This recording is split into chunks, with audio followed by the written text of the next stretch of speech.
cobrir a vida do pastor André com teu sangue, ó Deus. Que a partir deste momento o Senhor possa cobrir, ó Pai, a vida do teu filho, guardando, livrando de todo mal, ó Pai. Que a partir deste momento, enquanto o teu filho ministra a tua palavra, Pai, o Senhor estará guardando, ó Pai, a mente, ó Pai, os sentimentos, ó Deus. Tudo que o teu filho, ó Pai, tem colocado diante do teu altar, ó Pai, que o Senhor possa guardar, ó Deus. Guarda o teu casamento, guarda a tua família, guarda os teus filhos, ó Pai. Enquanto o teu filho estiver ministrando aqui, ó Pai, pelejando aqui conosco, ó Pai, eu tenho certeza que o Senhor já colocou, ó Pai, um exército de anjos para guardar a vida, a família do teu filho, ó Pai. E que nesta noite, ó Pai, seja o fluir do teu Espírito Santo, ó Pai. O Senhor toma a direção de todas as coisas essa noite, e nós estamos aqui para ouvir a voz do Senhor, ó Pai. Então fala conosco nesta noite. Nós oramos a Ti e agradecemos em nome de Jesus. Amém e amém. Glória a Deus. Salve a igreja com a paz do Senhor, amém. É um motivo de muita alegria estarmos aqui com os irmãos. Quero agradecer a Deus em primeiro lugar, agradecer ao apóstolo Paulo, ao apóstolo Yari, que nos confiou mais uma vez, o pastor Valério, a pastora Raquel, o pastor Roberto, todo o presbitério da igreja, esse irmão amado e querido. Eu quero dizer aos irmãos que Deus, Ele tem uma palavra para os nossos corações. Aleluia. Olha para o teu irmão, olha para a tua irmã e diga para ele assim: não perca o foco da promessa. Bem forte para estremecer este lugar. Não perca o foco da promessa.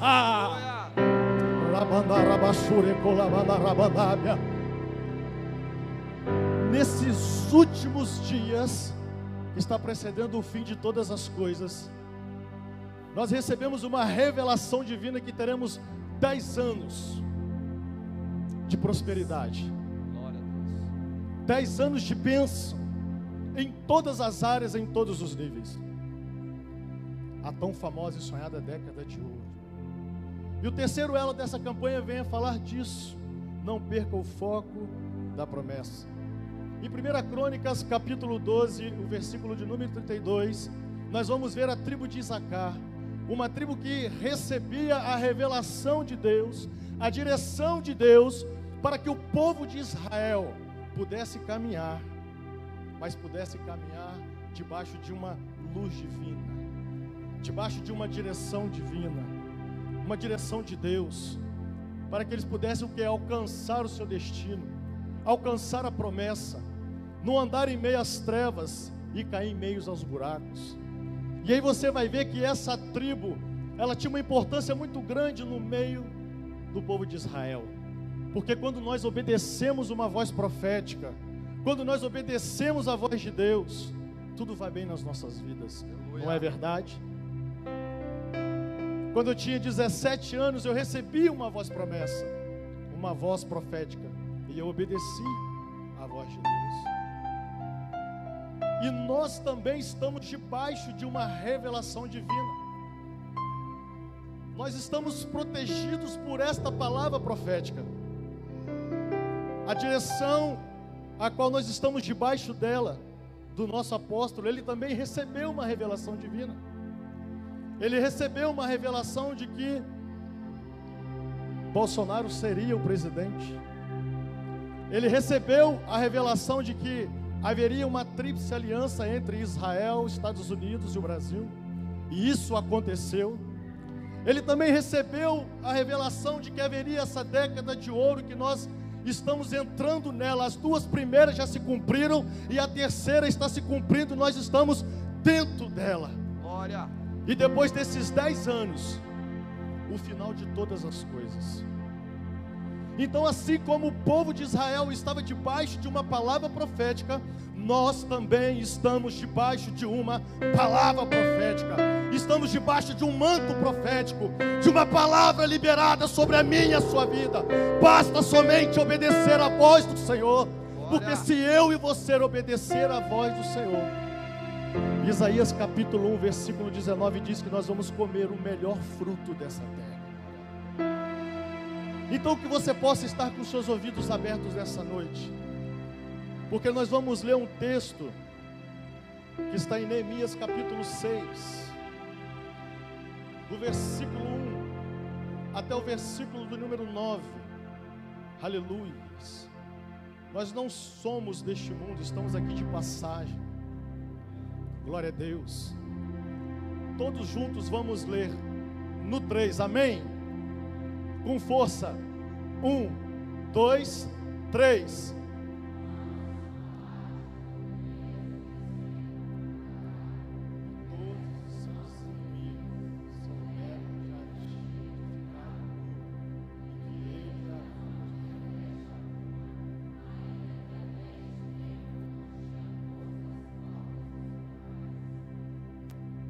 Sambalate,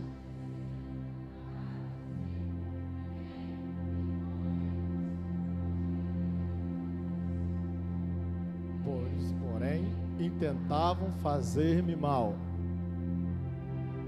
e enviei-lhes mensageiros a dizer: estou fazendo uma grande obra, de modo que não poderei descer, porque seria necessário, enquanto eu a deixasse e fosse ter convosco. Do mesmo modo, mandaram dizer-se 4 vezes, e do mesmo modo lhe respondi. Então Sambalate, ainda pela 5ª vez, me enviou o seu moço com uma carta aberta, na qual estava escrito: entre as nações se ouviu, e Gesem diz, que tu e os judeus intentais revoltar-vos, e por isso tu estás edificando o muro, e segundo se diz, querem fazer-te rei deles, e que constituíste profeta, para proclamarem a respeito de ti em Jerusalém, a rei em Judá. Ora, estas coisas chegarão aos ouvidos do rei. Vem, pois, agora e consultemos. Então mandei dizer-lhe: de tudo o que dizes, coisa nenhuma sucedeu, mas tu mesmo o inventas. Pois todos eles nos procuravam atemorizar, dizendo: as suas mãos hão de largar a obra, e não efetuará. Mas agora, ó Deus, fortaleça as minhas mãos, pois todos eles nos procuravam que? Atemorizar. Podemos assentar em nome de Jesus. Glória a Deus. Neemias estava diante de uma grande missão da parte de Deus. No primeiro capítulo de Neemias, nós vemos que uma notícia chega até Neemias. Uma notícia de total destruição dos muros de Jerusalém, das portas de Jerusalém. Aquela obra que um dia fora magnífica, fora bela aos olhos de todos os homens dentro de Israel e das nações vizinhas.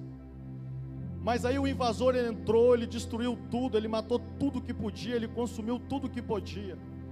E quando a notícia chega para aquele homem, ele toma uma atitude. No versículo 4, a Bíblia diz que Neemias, ele se coloca de oração e jejum, e ele começa a rogar ao Senhor acerca daquilo que estava acontecendo em Jerusalém. E no seu coração brotou um desejo, uma vontade de voltar para Jerusalém e reconstruir os muros, porque ele sabia que os muros eram muito importantes na vida dos filhos de Israel. Um servo de Deus, uma serva de Deus não pode viver sem proteção. Deus, Ele é a nossa fortaleza. Aleluia. Deus, Ele é o nosso escudo e socorro bem presente na hora da angústia. E quando Neemias, ele soube dessa situação, e ele começou a se prostrar e buscar a Deus, eu quero te dizer que a primeira atitude de um homem, de uma mulher de Deus, se ele quer que algo aconteça na sua vida, ele tem que ter uma vida de renúncia. Ele tem que ter uma vida de renúncia na presença de Deus, porque a palavra de Deus diz que Neemias, ele era copeiro do rei. Ele tinha uma posição, ainda sendo escravo, ele tinha uma posição dentro do reinado de Pérsia. Ele era uma pessoa intitulada copeiro. Quando o copeiro chegava diante do rei, antes do rei tomar a sua bebida, ele experimentava aquela bebida. Antes do rei morrer, morria o copeiro. Mas se o rei sobreviver, sobrevive o copeiro. Então Neemias, ele está ali na corte diante de Deus. Quantas pessoas hoje não estão na sua vida confortável, na sua vida regalada, sabendo que a obra de Deus tem sofrido, sabendo que a obra de Deus tem sofrido calamidades, afrontas, terríveis perseguições, terríveis calúnias. Mas nós estamos confortáveis nos nossos trabalhos, confortáveis dentro da nossa casa. Mas aquele homem, ele tomou uma atitude dentro do seu coração, e ele foi em busca de uma missão que Deus colocou ele para fazer. Neemias, ele recebeu um chamado de Deus para reconstruir os muros de Jerusalém. Deus te chamou nessa última década para reconstruir aquilo que a religião levou anos para poder desconstruir. Uma palavra verdadeira, uma adoração verdadeira, uma palavra genuína, uma adoração genuína, uma adoração poderosa, uma adoração profética. Deus está te chamando neste tempo para restaurar a adoração verdadeira, adoração verdadeira, adoração verdadeira. Aleluia. E a Bíblia diz que ele se dispõe, ele vai. Mas antes dele sair debaixo da autoridade do rei, ele pede uma autorização. Porque eu tenho o chamado de Deus, você tem o chamado de Deus, mas além do chamado que eu tenho de Deus e você tem de Deus, você precisa de um respaldo de Deus para você dar início naquilo que Deus tem na tua vida. Ainda que a sua motivação esteja correta e aquilo que você vai fazer seja muito bom, porque é muito bom fazer a obra de Deus, mas a motivação tem que estar correta. Meu Deus. E ele vai até o rei. Ó rei, e quando ele chega, ele está triste. Muitos não se entristecem mais com a condição da obra de Deus, porque quando nós passamos pelas ruas e olhamos para a situação da sociedade e da igreja que hoje sobrevive no século 21, é uma paisagem natural. Nós vamos, nós voltamos, nós estamos indo e vindo, e nós achamos que é tudo natural. Mas um homem que é cheio do Espírito Santo, um homem, uma mulher de Deus que é cheio do Espírito Santo, que tem o Jeová Jireh sobre a tua cabeça, ele não se conforma com este tempo. O apóstolo Paulo, ele diz que é para nós termos a nossa mente renovada pela palavra de Deus. E a palavra de Deus para você e para mim nesta noite é: eu estou te chamando para terminar uma grande obra, uma obra que tem sido destruída, sofreu detrimentos religiosos, sofreu detrimentos dentro da sociedade que estamos vivendo, essa política corrupta. Mas nesta noite Deus está te levantando, homem, Deus está te levantando com um decreto assinado pelo rei. Quando Deus, ele assina um decreto, ele te respalda, ele te dá condição. Você não precisa saber, você não precisa ter dinheiro e nem condição para poder fazer a obra de Deus. Tudo que você precisa é de um decreto. Tudo que você precisa é que Deus deixe um decreto escrito, e quando ele recebe a carta, ele coloca ela no coração e ele começa a dar início àquela grande obra que Deus tinha na vida dele. Aleluia.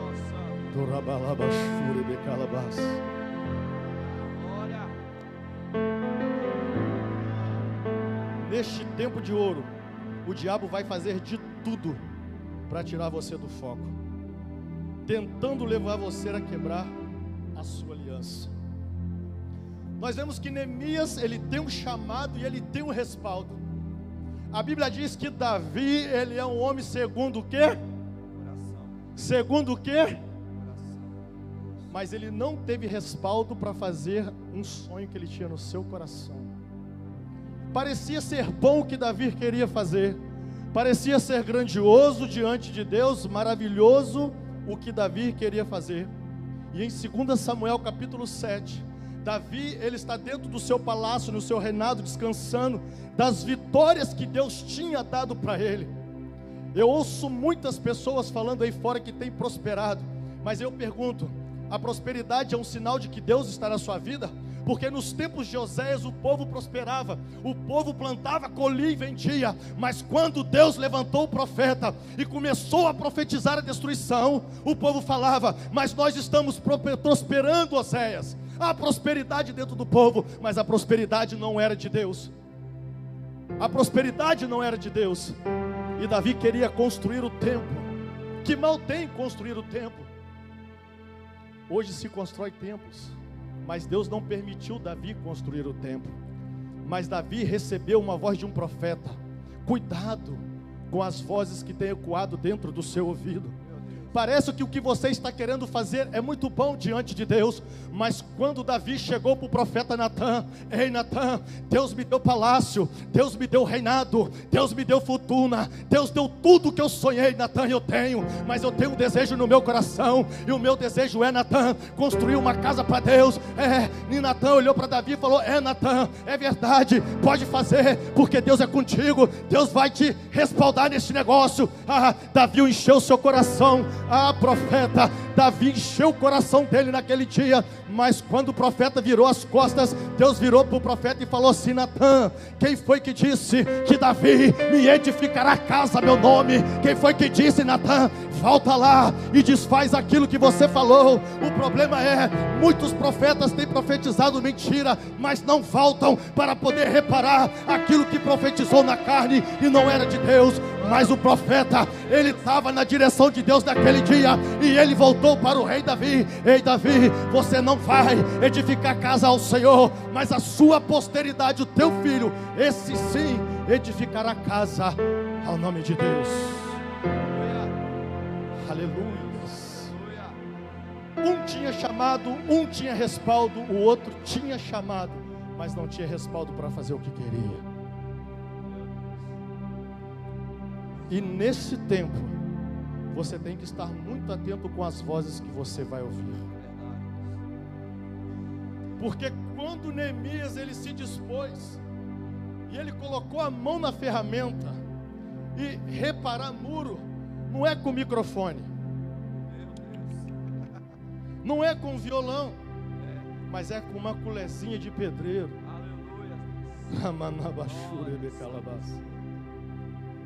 É virar um enxadão na macieira.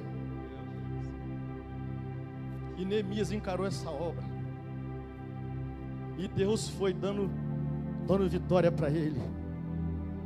Então, se você quer ter uma vida vitoriosa nessa década que se aproxima, você tem que ter um nível maior de maturidade espiritual. Você tem que fluir nos dons espirituais e crescer no fruto do Espírito. O que mais tem acontecido hoje é que nós temos dado muito vazão nos dons espirituais, mas os frutos, eles têm se minguado diante do Senhor. Deus, ele te deu o fruto do Espírito Santo para que você venha fazer com que ele cresça. Porque quando você planta uma árvore e ela começa a dar fruto, você não quer comer aquele fruto verde, você quer que ele cresça, você quer que ele fique vistoso, e quando ele amadurece, os seus olhos crescem e brilham, e você fica cheio de desejo para poder tocar naquele fruto, para poder experimentar aquele fruto. É isso que Deus está falando contigo nesta noite. Ei, cresça no fruto do Espírito Santo, aí depois você flua nos dons que Deus te deu, porque os dons espirituais, eles não vão te levar para o céu, porque naqueles dias muitos me dirão: Senhor, Senhor, em teu nome eu profetizei, em teu nome eu curei, em teu nome eu expulsei demônios. Mas abertamente o Senhor irá dizer para mim e para você: apartai-vos de mim, vós que praticais a iniquidade, porque eu não vos conheço. Mas se você deixar o fruto do Espírito Santo crescer na sua vida, quando você caminha pela rua, você está de bermuda e de chinelo, e lá do outro lado está passando um crente, que ele já é maduro na fé, a maturidade espiritual dele já alcançou níveis, e ele já não está aqui mais nessa terra, e ele de longe, ele reconhece quem você é, ele reconhece a essência que está dentro de você. Ele diz assim: paz do Senhor, varão valoroso. Paz do Senhor, varoa valorosa.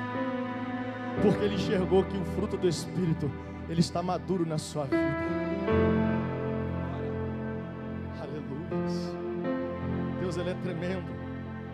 Faça como Neemias. ele foi indiferente com as ameaças de Sanbalate e Tobias. Neste tempo profético, só aqueles que buscam a santificação fogem da aparência do mal e alcançarão a promessa. O que tem a ver santidade com promessa? Tem tudo a ver. Santificai-vos hoje, e amanhã o Senhor fará maravilhas em nosso meio. Segui a paz com todos e a santificação, sem a qual ninguém verá o Senhor. Mas eu quero te dizer que em Daniel capítulo 3, havia um decreto de Nabucodonosor de colocar uma grande estátua. E quando um som tocasse naquela época, o som da buzina, do pífaro, do saltério, símbolos, toda a sorte de música seria tocado. E as pessoas deveriam se inclinar àquela estátua e reverenciar aquela estátua que o rei Nabucodonosor havia levantado. Mas dentro de Babilônia havia Daniel, Misael, Ananias e Azarias. Sadraque, Mesaque e Abednego não se contentaram em comer o manjar do rei, não quiseram se contaminar com as iguarias do rei. Antes buscou o Senhor, e 3 vezes ao dia eles oravam ao Senhor. E a Bíblia diz que o decreto era que quem não se curvasse, eles seriam lançados dentro da fornalha de fogo.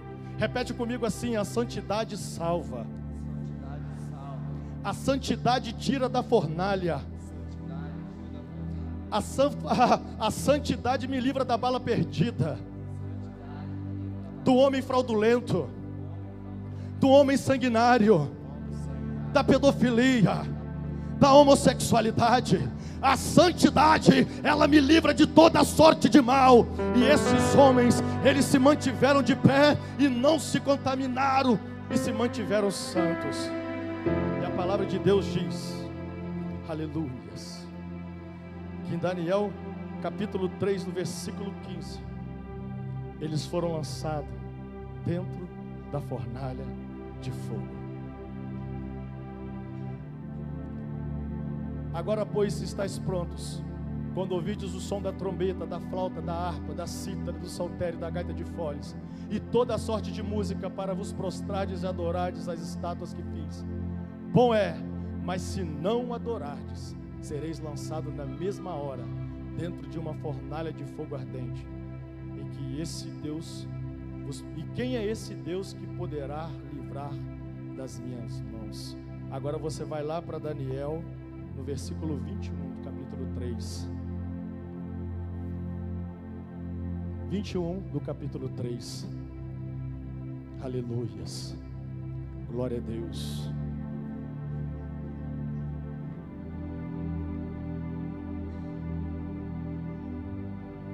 E estes homens foram atados com seus vestidos, seus mantos, suas túnicas, seus turbantes e demais roupas foram lançados na fornalha de fogo ardente.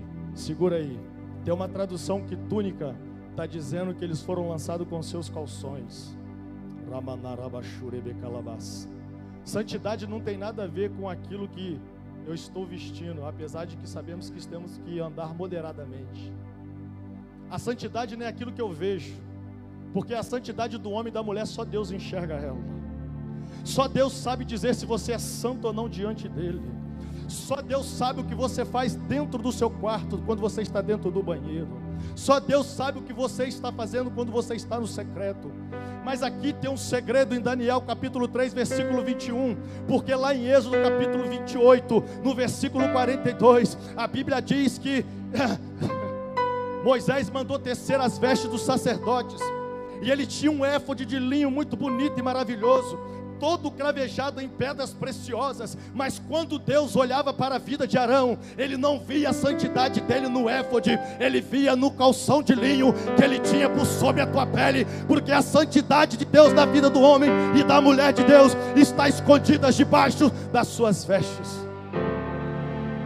Por isso que a Bíblia diz que eles foram lançados com seus calções, porque eles se mantiveram santos dentro de Babilônia. Se eles não tivessem mantido a sua santidade dentro de Babilônia, seus corpos teriam ardido em chamas. Mas Deus livrou. 1 Tessalonicenses capítulo 5, a partir do versículo 21. Aleluias. Eu já estou finalizando. Põe de tudo à prova. Ali está um pouco cortado. Examinai tudo, retende o bem.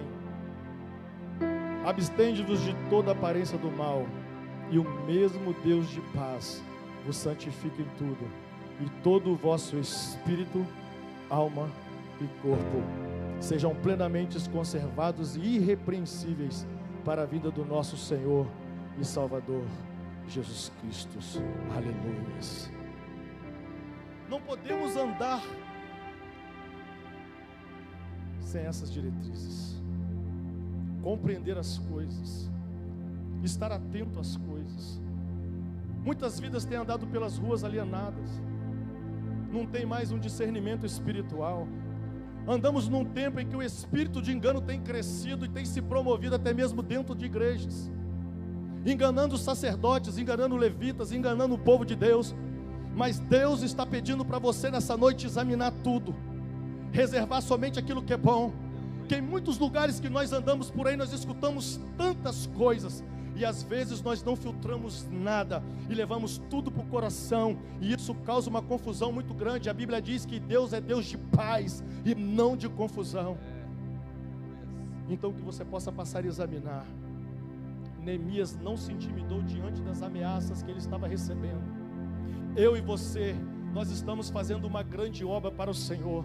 Eu não sei aonde você está localizado aqui nessa igreja, se você está na intercessão, se você está numa célula, se você zela por esse altar. Eu quero te dizer que a primeira coisa que eu fiz na obra do Senhor foi lavar o banheiro da igreja.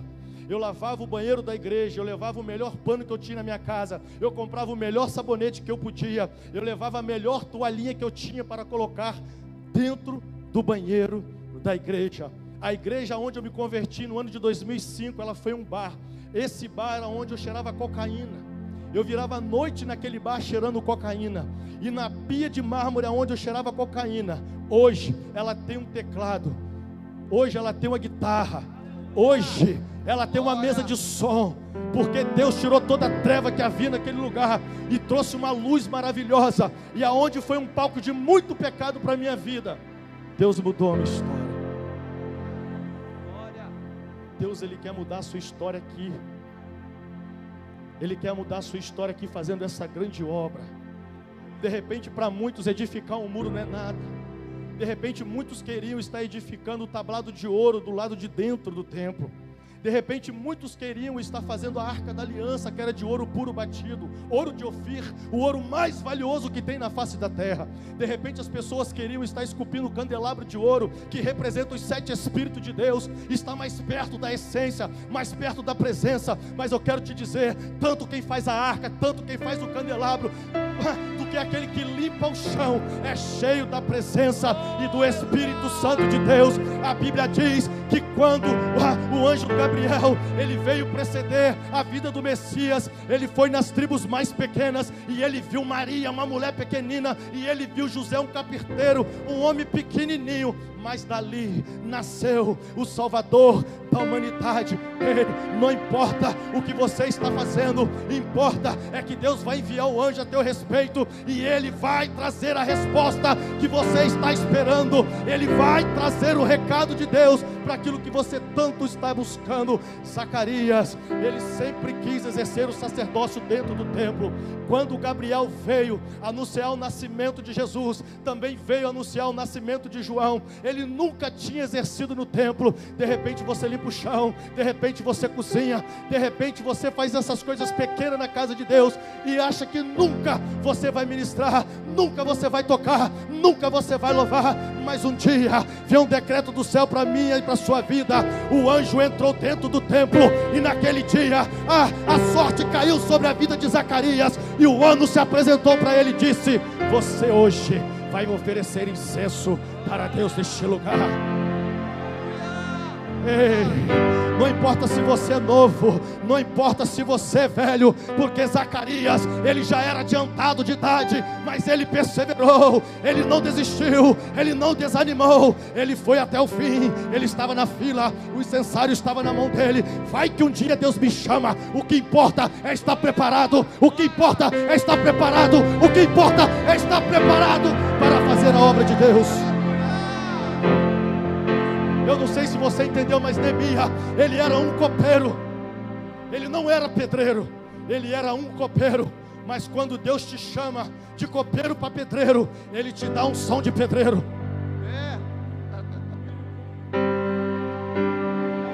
A Bíblia diz que quando Deus levou Moisés para ter a revelação do tabernáculo, não havia ninguém na terra capaz de executar uma obra daquela magnitude. Mas a Bíblia diz que o Espírito de Deus desceu no arraial de Israel, pegou o nome, pegou um homem,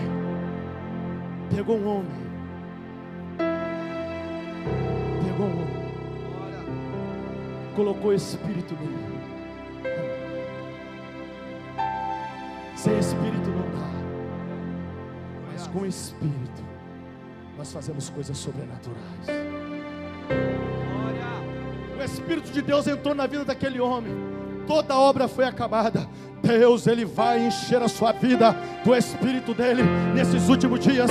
É a promessa de Joel capítulo 2, porque dos últimos dias eu vou derramar do meu Espírito sobre toda a carne. Vocês profetizarão, terão visões e sonhos, e eu terminarei a grande obra que eu comecei neste lugar. Foram 18 anos de miséria, 18 anos sendo aprisionado por Satanás nessa política corrupta, mas Deus, no ano de 2019, Ele virou uma chave no mundo do Espírito e nos deu mais uma chance de provar para Ele que somos adoradores de excelência. Repita comigo assim: a igreja mudou a história, a igreja mudou o quadro. Seja como Neemias, se disponha. Não importa se você hoje é copeiro e se amanhã você vai ser pedreiro. O que importa é que Deus te chamou e Ele está te dando respaldo. Quem crê nessa palavra, dá glória a Deus.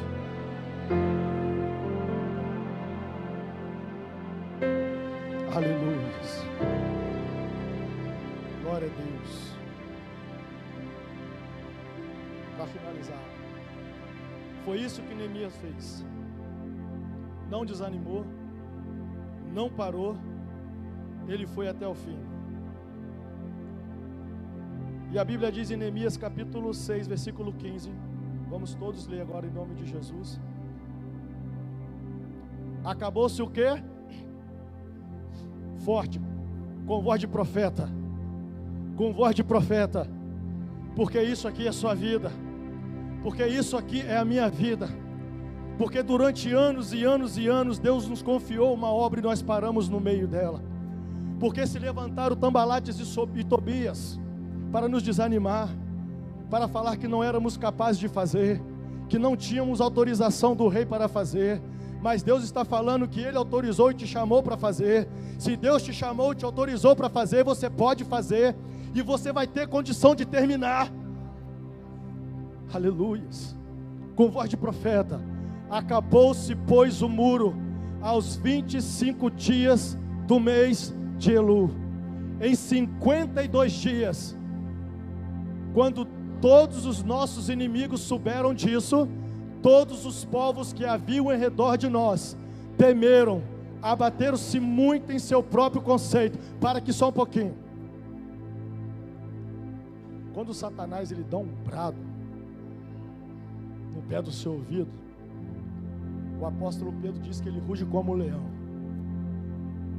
Imagina um gato rugir como um leão, porque Satanás ele já é derrotado. Então tem uma luz falsa projetando isso, mas se você não parar, quando esses inimigos souberem, eles vão o quê? Eles vão o quê? eles vão o quê? Pois perceberam que fizemos esta obra com auxílio de quem? Eu não posso fazer sozinho, você não pode fazer sozinho. É como aqueles demônios. Paulo eu conheço, mas vocês quem sois? Mas os nossos inimigos sabem quem nós somos em Deus. E quando nós estamos respaldados em Deus, nós alcançamos a vitória no Senhor. Os segredos do coração de Deus para vencer as batalhas: a santidade ao Senhor, o temor e a obediência, aliança com a Santa Trindade. Aleluias. Isso é uma palavra poderosa. Você sabe por que você tem que ter aliança com a Santa Trindade? Porque você não pode ter aliança só com um e não ter com o outro. Você tem que ter aliança com o Pai, você tem que ter aliança com o Filho, você tem que ter aliança com o Espírito Santo. Porque cada um tem a sua importância no reino. Porque quando nós falamos da aliança com a Trindade, quando nós falamos de Deus, aqui em Deus tem amor, adoração e perdão. Jesus, nós encontramos que Ele é o nosso mediador, o nosso advogado, e Ele é o nosso Salvador. E quando nós temos uma aliança com o Espírito Santo, é Ele que nos convence do pecado, da justiça e do juízo. E Ele é também o nosso Consolador. Evangelho de João, capítulo 14, versículo 16. Eu rogarei ao Pai para que Ele vos envie o outro Consolador. Então que nesses últimos dias você possa estar aliançado. Eu gostaria que você se colocasse sobre os teus pés. Eu não vou me alongar mais.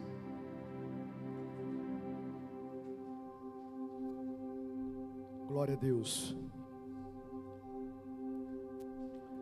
Fala assim para o teu irmão: a obediência encurta o caminho e fortalece o fiel. Mais forte para o inferno ouvir: a obediência encurta o caminho e fortalece o fiel. Mais uma vez: a obediência encurta o caminho, fortalece o fiel. Eu te encorajo a meditar na palavra de Deus e aplicar os seus princípios nelas contido à vida. Deixe que Ele lhe traga paz. Feche os teus olhos, vamos adorar o Senhor.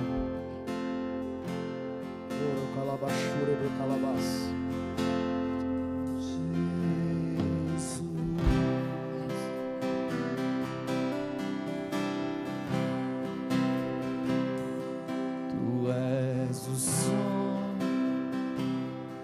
e meu coração canta. Tu és o som e meu coração canta, Jesus.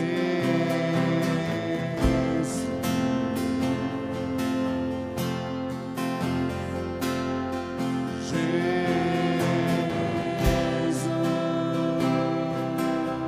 Tu és o fogo que aquece a minha alma. Tu és o fogo que aquece a minha alma. Tu és o fogo que aquece a minha alma, Jesus.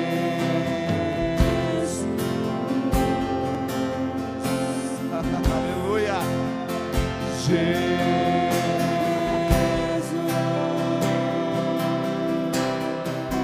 A misericórdia.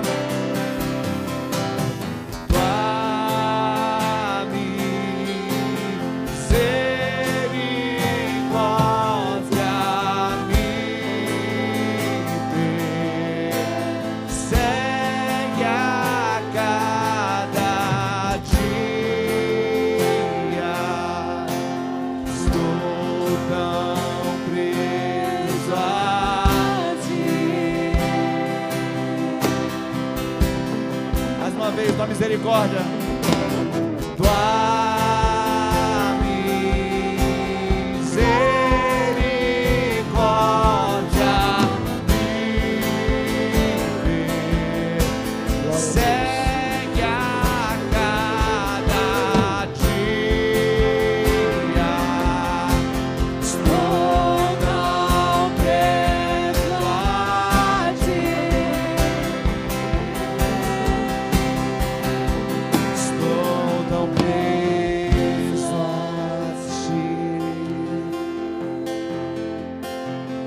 Estou tão preso a ti. Estou tão preso a ti. Estou tão preso a ti. Estou tão preso a ti. Diga Jesus. Jesus. Não há nome mais doce, não há nome mais santo, não há nome mais digno. Jesus. Toda a terra estremece, e os joelhos se dobram, e os anjos se